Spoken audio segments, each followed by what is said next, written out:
Most people do the wrong calculation. They go out to have a good time. For example, like here, Barrington Vineyards. You go out, you have a good time, you drink some wine.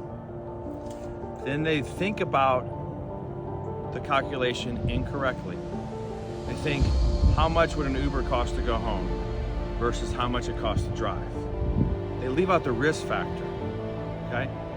What you need to calculate is, if you go out to have a good time with your friends, family, loved ones, whatever, at a place like this or downtown Nashville, and you need to calculate the cost if you got a DUI versus the cost of Uber and Lyft. You're always gonna come out better to get the Uber and Lyft, even during peak times when the cars are super expensive, say $300.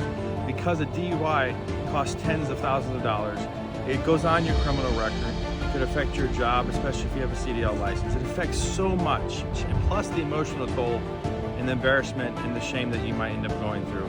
So when you're doing fun things that involve alcohol or drugs, make sure to do the proper calculation.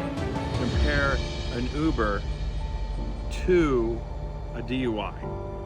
It's always better and safer for you and everybody else to get an Uber or Lyft.